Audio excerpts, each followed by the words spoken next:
Hey YouTube, I wanted to talk about a new topic relevant to a lot of my research, and it regards something known as the aquatic ape theory. And I've posted quite a few new videos in my playlist titled Fish People, which I initially created in regards to a lot of the more aquatic origin mythologies that we see in Sumer with Oannes, and what we see with the Dogon, known as the Nomos. And I wanted to talk about a theory that I just found out about, however, has been around for a long time, and it's got some decent views on some videos on YouTube, so you may have heard of it. But the aquatic ape theory is mainly headed by a woman named Elaine Morgan, who has written extensively on the subject, and has been given honorary titles for her work. However, if you were to go to Wikipedia and look at their article on aquatic ape theory, they pretty much rip it apart, and they do it in a way by defamation rather than by looking at possibilities and evidence. And that's mainly what I wanted to discuss, is some of the evidence in the aquatic ape theory, such as why humans, for example, have lost so much fur, so much hair compared to the primate species. And aquatic ape hypothesis really does the best job that I have seen at answering this question, and that is when you look at other formerly aquatic animals, such as the elephant or a pig or a hippopotamus, even a rhinoceros, they've all lost their hair. And while you look at the creatures of the savannah, they maintain their hair. And so anthropologists want to say that we have evolved this and lost our hair in order to cool. However, when we look at other animals in the savannah, they've maintained their hair, mainly because it's a great protection from the sun, and it's also a great insulator. We also have a very diluted urine when you oppose it to animals in the savannah, which is very concentrated, which indicates that we came from something in an area of an overabundance of water, because we essentially were wasting a lot of that resource. Another very strong indication of our connection with sea mammals is that we have an extraordinarily larger amount of fat than you typically would see on any kind of primate. Chimpanzees have a fat percentage somewhere around 2%, while males are usually on average around 8 to 10 for being very healthy. And a woman doesn't want to be under, I believe, 17 to 18% body fat. So we have an incredible amount of body fat, and not only that, we store it in areas directly under the skin, where a lot of mammals will store it within the organs, or around the organs. And so the way we store our fat and the high percentages of fat also indicate a possible aquatic origin.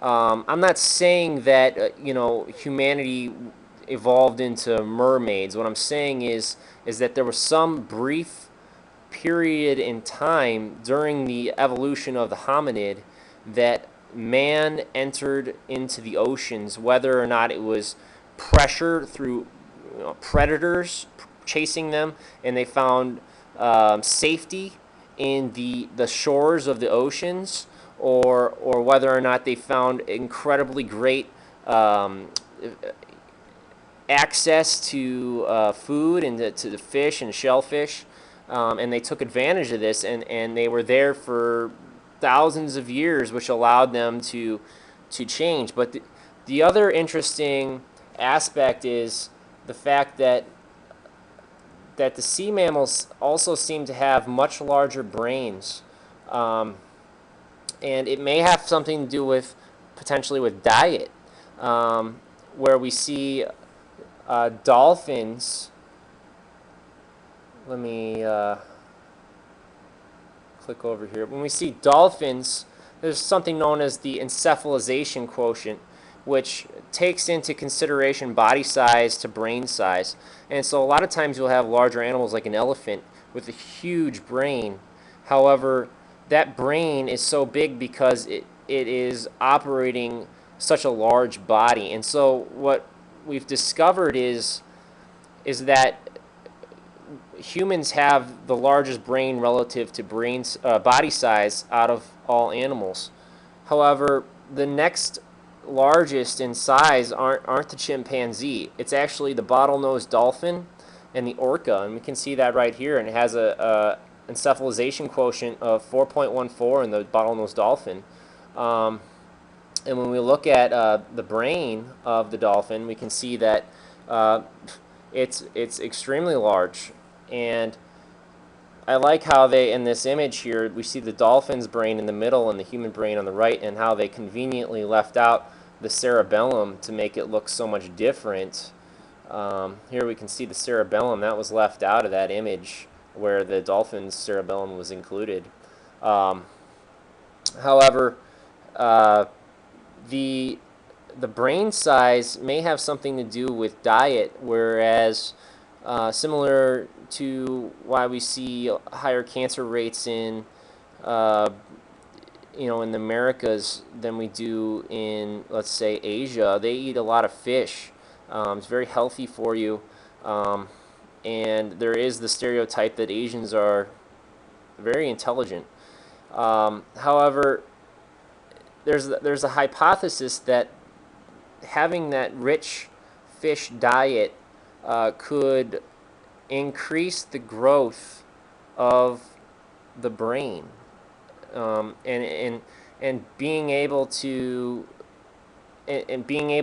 actually control your breath, which is necessary for a lot of sea mammals. You have to be able to psychologically be able to shut off when you breathe and when you don't, so you can hold your breath underwater. Now, a chimpanzee cannot do that. A gorilla cannot do that. It cannot turn off its breath when it wants to, and its breathing mechanisms are triggered by the carbon dioxide in its brain building up, and then it tells it to breathe automatically. Whereas we have control of breath, which has given us the ability to have language and to speak to one another.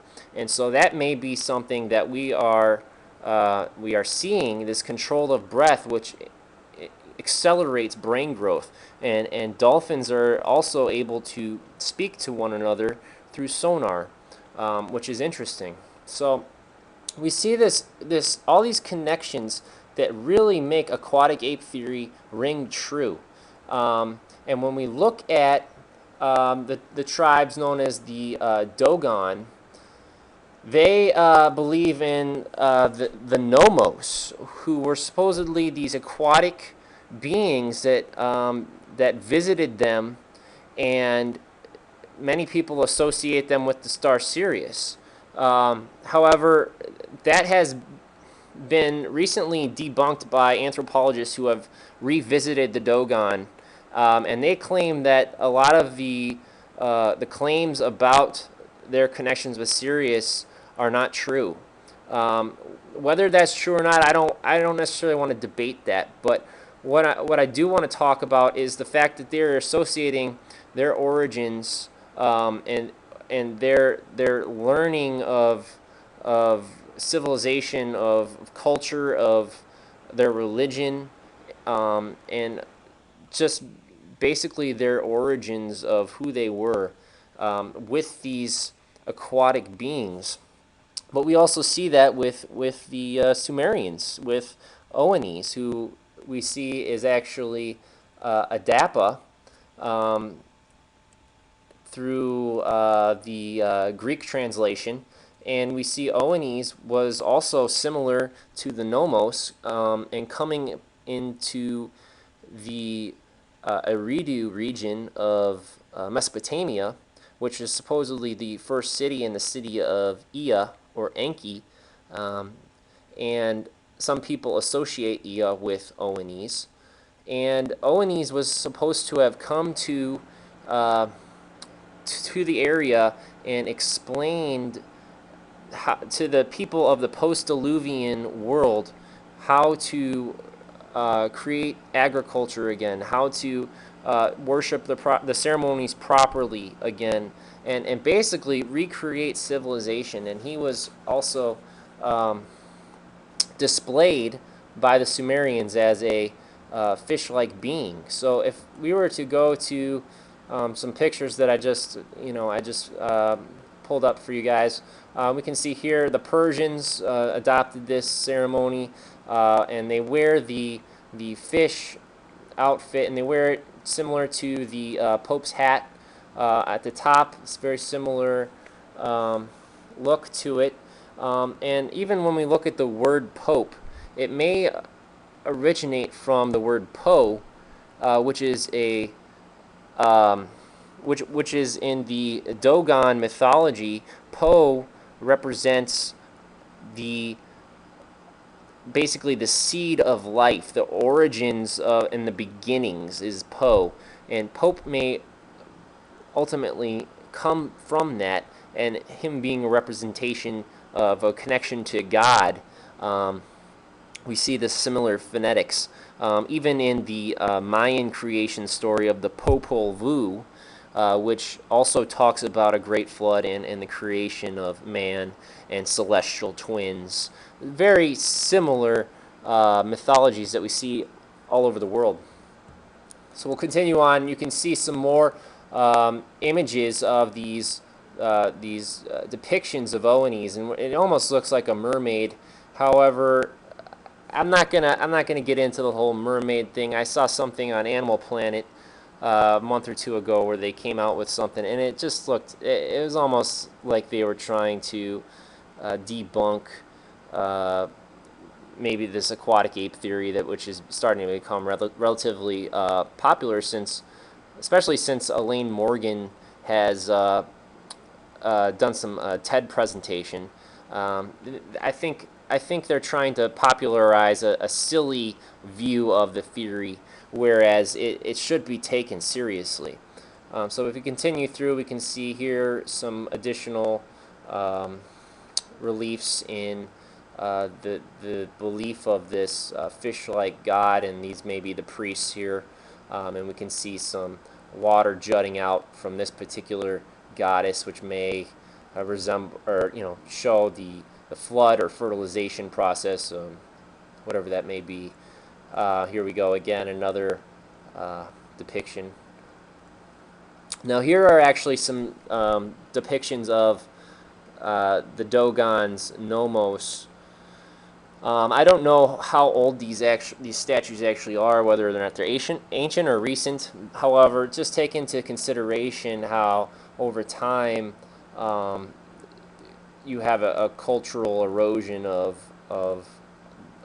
what is in actuality. What is important is that their stories involve some sort of aquatic beings teaching them their ways. And so here we can see, and they're all very long, almost hands in the air, praising something. This one actually almost looks like a fish here, fish body at the bottom. And some of them are even phallic in nature. It's kind of interesting.